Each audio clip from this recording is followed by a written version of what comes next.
you are the first vice president of Toastmasters International, and so a lot of people listening may not know how the leadership is structured at that level of Toastmasters International. So I assume there's, by the title first vice president, there's a second vice president?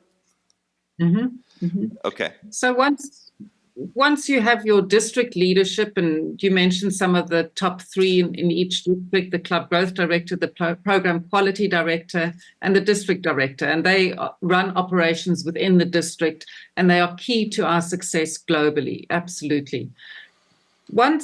If you have completed those roles and you wish to serve in other roles that are beyond the district, you have some options. You can apply to be a region advisor.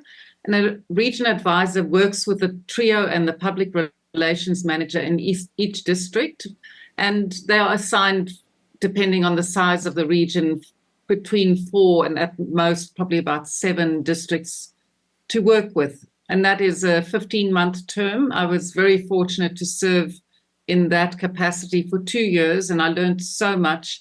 And in my case, I'm from Region 11, which at the time was Europe, the Middle East, and Africa. And since then, that region has split, and Africa is now its own region with parts of the Middle East, and Europe is also a separate region. The other alternative, if you wish to serve internationally, is to run for election to the board of directors. And we have 14 regions within the world, and each one of those regions has one representative on the board of directors, and that's a 2-year term. So it's an exciting opportunity and that's a far more strategic role. The region advisor is more operational in nature.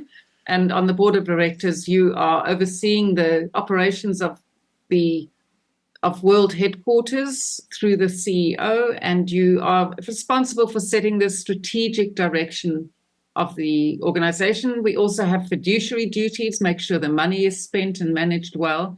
And it's a very enriching role, like any of our leadership roles. As I said, it's a 2-year term, and you are selected from a region, but you represent the leaders of the organization and our members globally.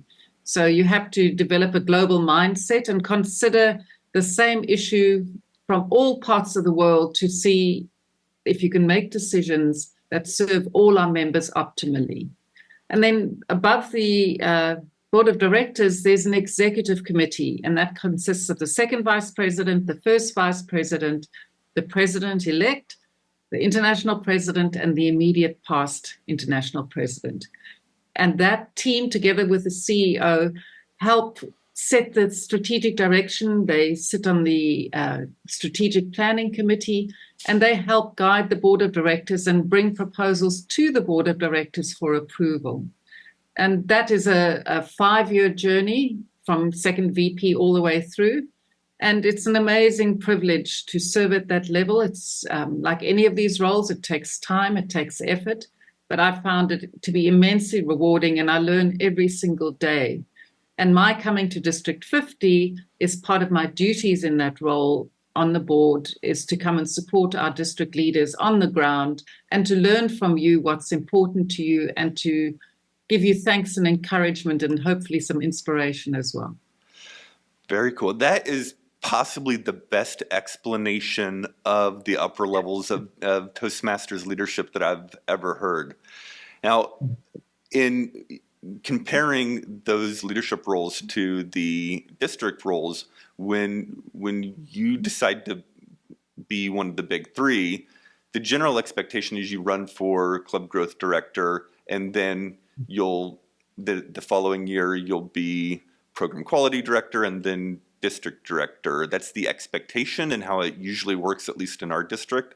However, you do have to run to be elected to each role each time. With the second vice president, first vice president, and so on, do you run for each role, or once you're second vice president, are you just on the ride till the end? Well, you feel big to run for election as second vice president. It's a lot of work, and you have to be really committed. Once you're elected, the following year, you are still a candidate, and you may not have anyone running against you, but you still go through the International Leadership Committee. and work hard to make sure that they nominate you. I would not like to be in that position not having their support.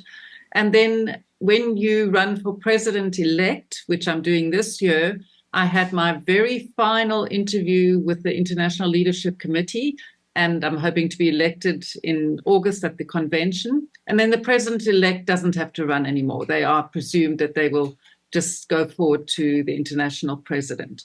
So the next time I encounter the International Leadership Committee, I will be on one of the chairs of one of the subcommittees interviewing candidates. So I'm looking forward to that experience.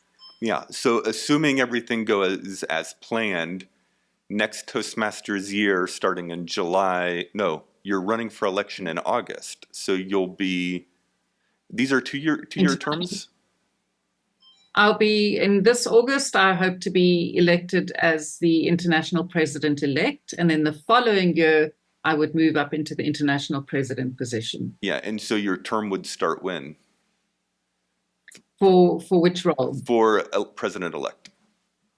Oh, okay. It starts straight after the business meeting at the convention, so in August. I see. I see. It's 3 months displaced from the normal Toastmasters year that we at this level always think of. Okay, so then you'll be the president-elect, and then the following year, so in August 2025, you would take charge as the international president. So that leads. That's Very cool.